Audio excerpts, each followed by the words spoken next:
Talk Art. I'm Sally Rain, and I will be your host as we delve into the world of the artist and the art that's all around us. Talk Art is sponsored by the Silicon Valley Open Studios. During the first 3 weekends in May, hundreds of local artists open our studios to the public. For more information, you can go to the website svos.org. Our guest, Julia Nelson-Gall, is a mixed media artist who uses photography and found materials in non-traditional ways. She also works on very large-scale sculptures at Burning Man.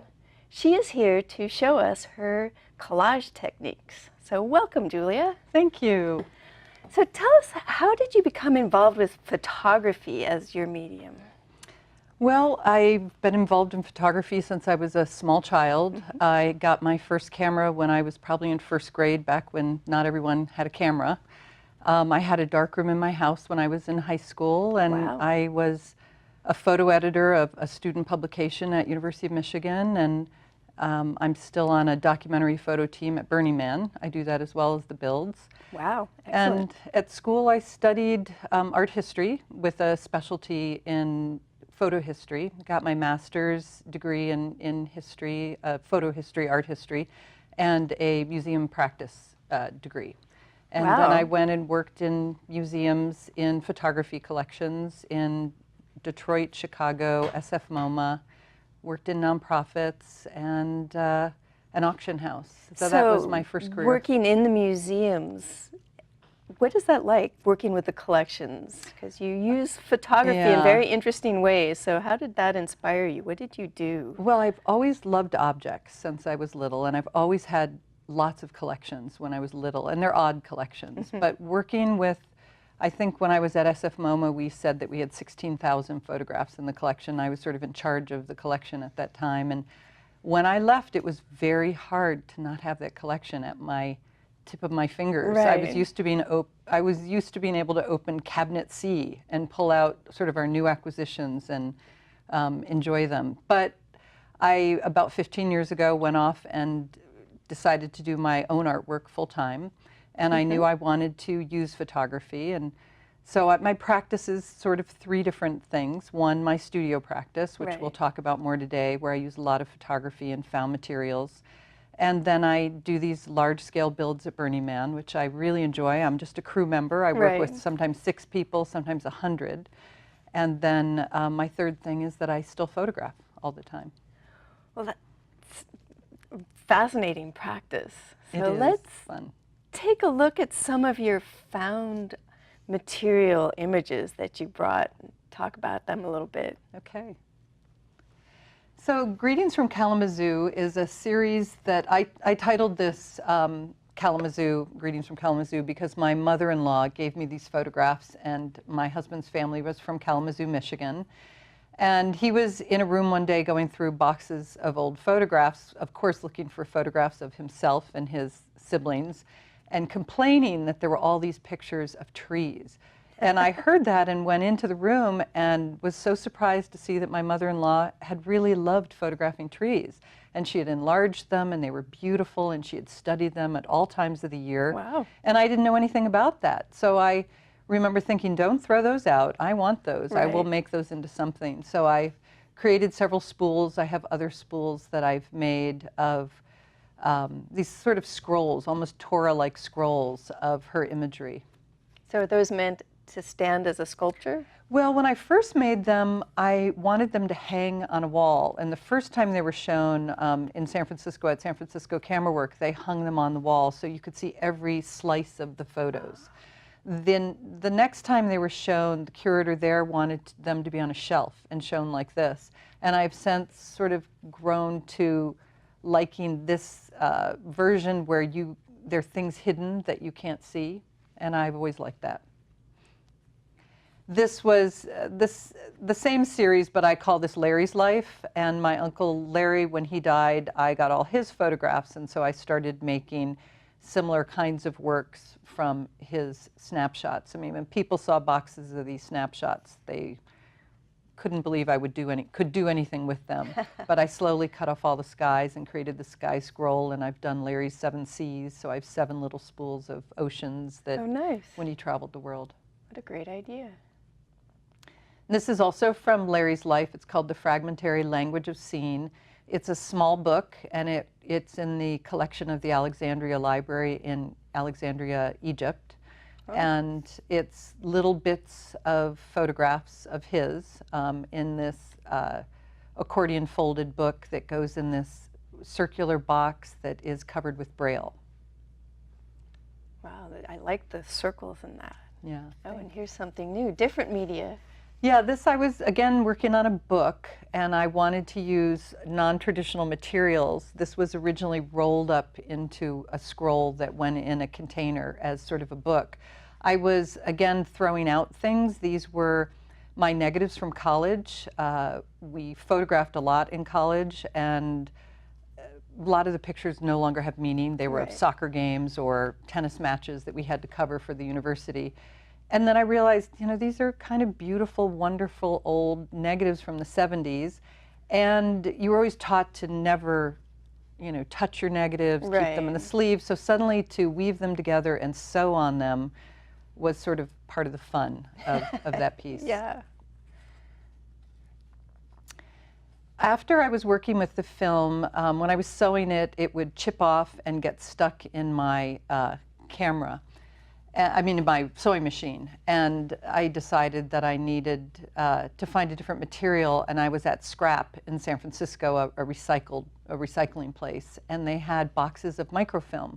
So I started using the microfilm. This piece is called The Code of Federal Regulations, and there's something humorous to me that, you know, I've made sort of a pretty floral, decorative piece from these very boring, staid codes of federal regulations. So this is actual microfiche with the codes on them that you made your artwork out of? Yes, exactly. Wow. And Very I've since cool. bought other microfilm on eBay from Life magazine, from the New York Times from the 70s, from National Geographic from the 70s. And the beauty of microfilm is you can see the close-up of because they're positives and not negatives, you can actually read the imagery. Oh, wow. And when you light it a certain way, you can't tell in all the images, but it creates a really nice shadow. So here you can see some of the shadows, and if you looked closely, you could read the ads that were in the New York Times. That's beautiful. I really like that. And this is called pleadings, which is a architectural, another legal term. And I just enjoyed using them, again, in a pretty decorative way. They were kind of drawings, became cellular. And I like to work with all sorts of materials, and I'm inspired by the different materials that I work with. These are obviously all old books that had been thrown out. Those are their actual colors, although I usually paint the spines. And I cut in old photographs. I have a whole collection of old wooden type that I've used in there, and then I've also collaged on some of them as well. So this is a lot of different materials. This is where you get into your mixed media. Right. Very nice. Very colorful. And this is a print just showing the way I like to layer information. There is a background green dot pattern that is actually a design for a motherboard. And then the yellowish pattern is actually a women's dress pattern, which has all these wonderful lines and dots on it. And then there's a sort of peach color and a dark black color that are physics equations from my father, who's a physicist. And I used those, and he has lots of drawings in his equations. And so it's just layering these different aspects of my life. My husband's in computers, my father's a physicist. I started sewing when I was quite young. So each piece has a meaning. They do. They're not always real direct, but it's a lot of information from my life that I layer. And now you have a demonstration for us of your collage techniques and where you find your materials. So I've been working with Life magazines as a collage material for years. And for a long time, I would open these and do sort of a Dada collage. About a year ago, I took a workshop with a friend who was painting on old magazines. And I just became enamored with the idea that I could create something very abstract, very colorful and painterly, while using this, what I like to call as old data. So I selectively paint and alter the pages. So here we have something where some faces are showing through and it's painted yellow. But on the back side, I realized that I loved this photograph, especially once it was torn a bit, even more. Right. So I would keep this and decide probably not to use the yellow side, even though the yellow side was interesting. And another thing that I love to do is to distress. I like them to be intentionally aged and distressed, and sometimes it happens naturally very easily, and sometimes I work on it a little bit. So I will take a piece and sand it. Sometimes, you know, the paper will wrinkle, and I will sand the wrinkles off, or I'll just sand the edges of a piece. So are these pieces of paper from the magazine? They are. So these are all pieces that I've painted, and I usually stack them in my studio by color, and I'll have pages and pages from one week. And once I do this, I then like to add a little bit of this walnut ink. You can get walnut crystals, and you can get it as a liquid as well. I usually just get the crystals and then mix it with a little water, because I don't really want the white to show. So I like that when I sand it, I can get a little bit of this walnut ink to soak in. Now where it's painted, it won't soak in. But where I've sanded it, you'll be able to see that it sepia tone. Yeah, it will distress it, and Cool. I love that. So I'm constantly distressing things. So you're using old information, old data, distressing your papers. Do the pieces that you've painted on, do you try to maintain the meaning of what they originally were? I don't try to illustrate what I find in the magazine, but I enjoy the fact that the information shows through. So this piece, for instance, I know from reading the magazine, which is the first thing I do when I start the piece, is I read through it, and it becomes a kind of therapy where I figure out how the world that seems so awful today sometimes was tough in the 60s and the early 70s. So there's a process in there that I enjoy. But this happened to be about the Shah of Iran. And there's a little picture of the Shah, and this was his third wife. He had just divorced his beautiful second wife because she couldn't give him a son, and this was in the late 60s. That was still the world. So I found a little book spine that was called The Bad Boy and Compendium of Fun that I thought, well, maybe I'll add that to this piece. When I glue things, I tend to be very sort of casual. I mean, I don't like to say sloppy, but I really try to not worry too much about the materials. I use a medium. I use either golden or Liquitex? Liquitex, thank you. I've tried some of the cheaper mediums you can buy online, and they really do change the colors, so I don't like them. They dull it out.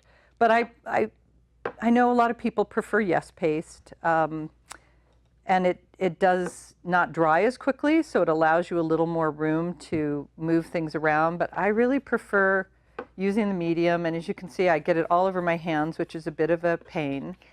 But when my fingers get gluey and they pick up a piece of the imagery, I feel like that's part of the work. It's like leaving a little bit of DNA on the work. So I just really slap them down like this, that quickly.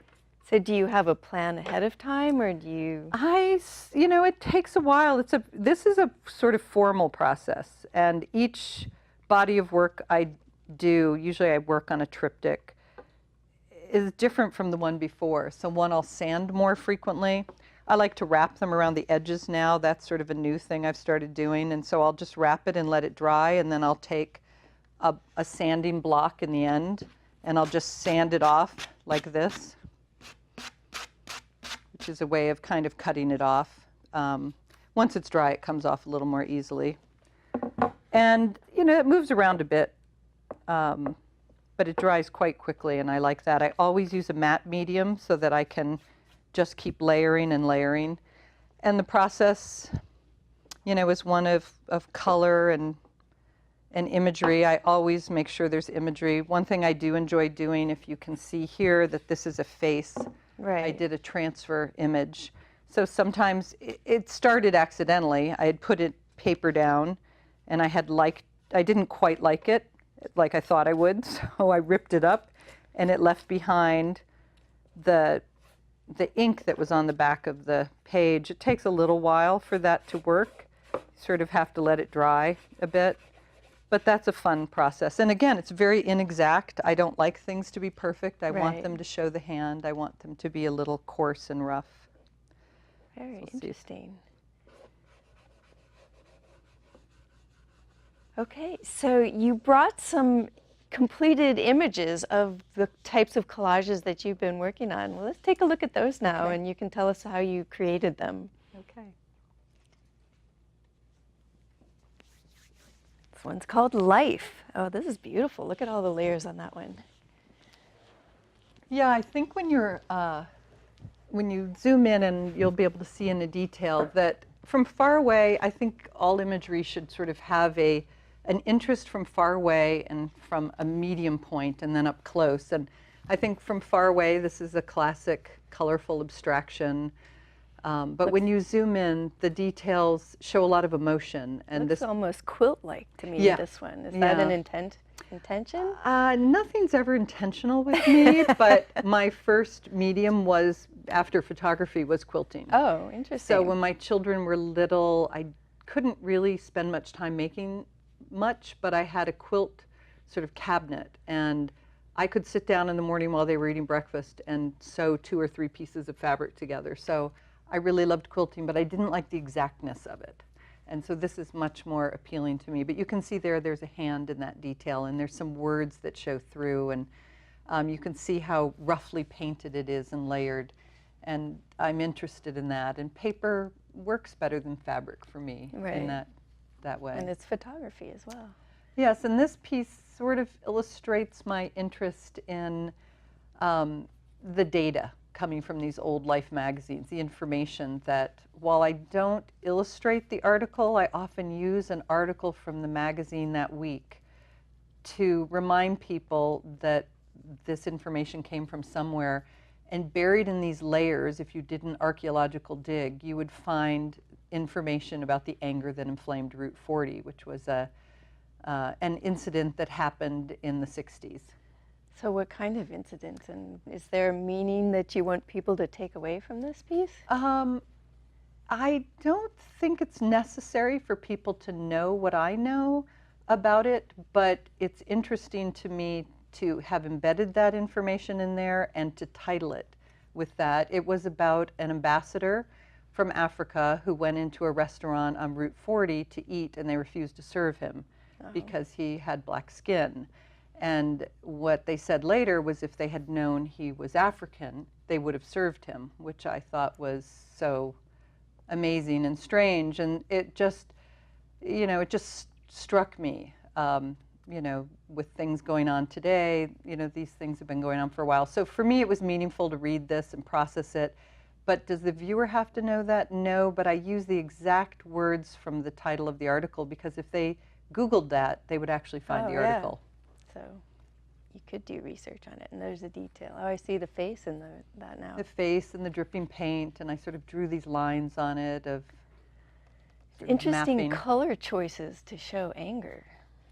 Yeah, I wouldn't say I'm illustrating anger at all. I never think I'm illustrating. I'm making a piece that's of interest to me and using colors that are of interest to me at a given time.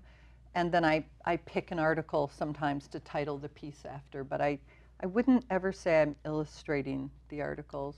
And that article is, pieces of that article are in that piece? Oh, yeah. Okay. And images, yes, show through.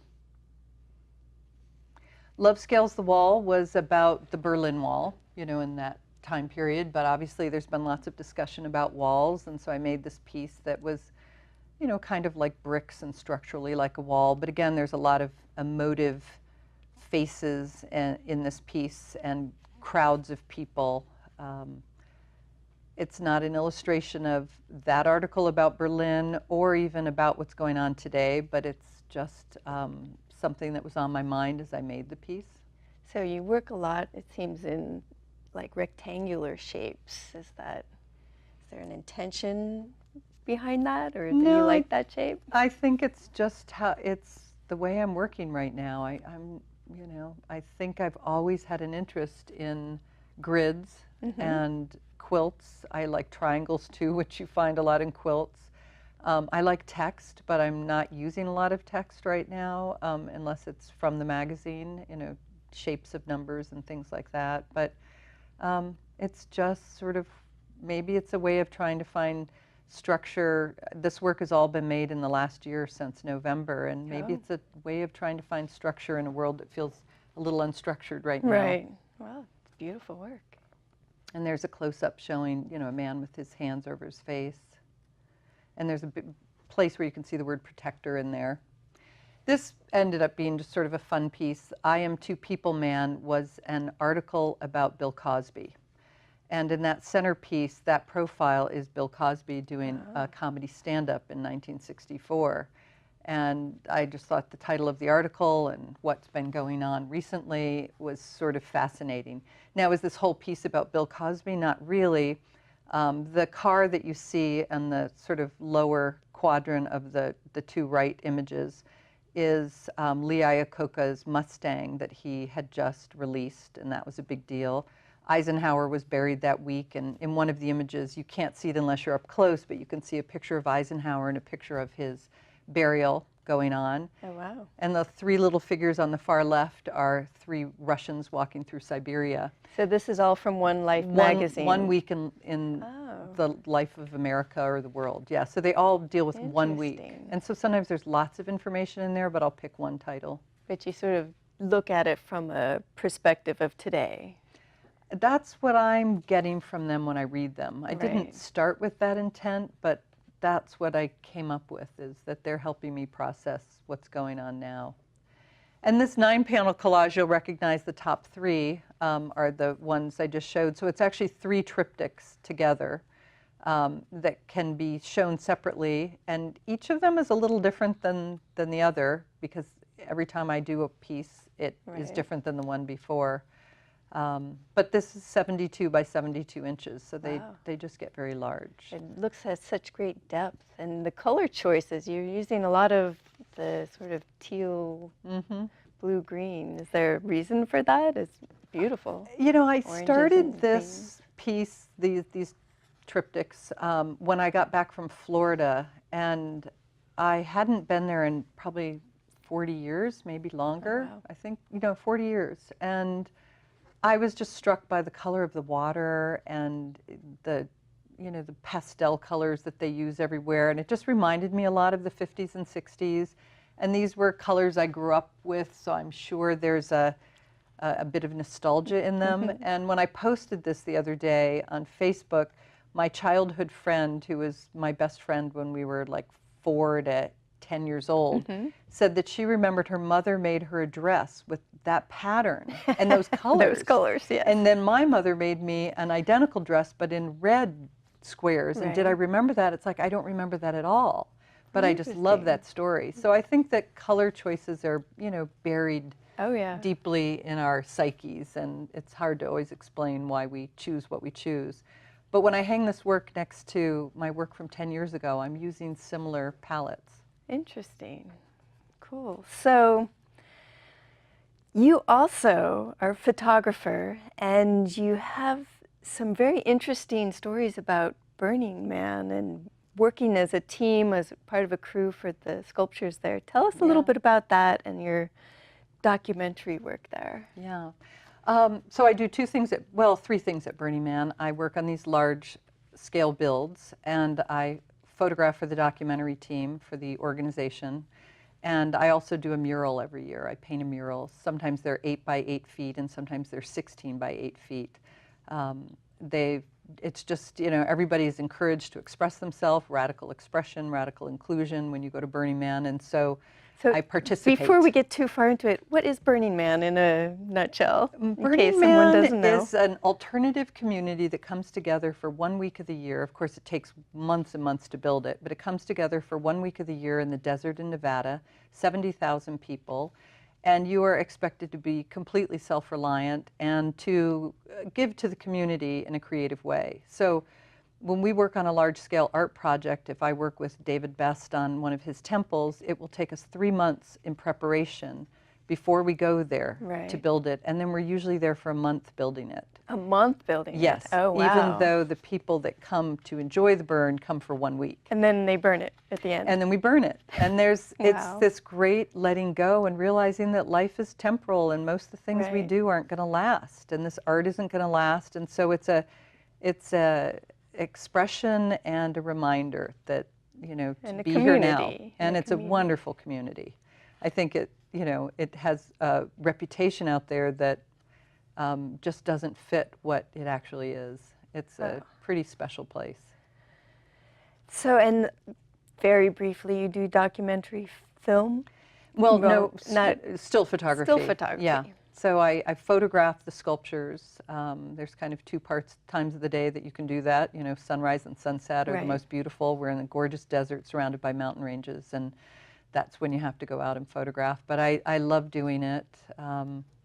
It's a great honor to be able to be on the documentary team. Everyone photographs, and professional photographers come from all over the world. Right. So we do it with intent. We make sure that we cover all the art and that everything gets recorded for BurningMan.org. So it's temporary, but the photographs live on. That's true. And there's lots of books. Well, we're going to see some images at the end of our show, but thank you very much for being on Talk Art. It's a wonderful show. Thank you.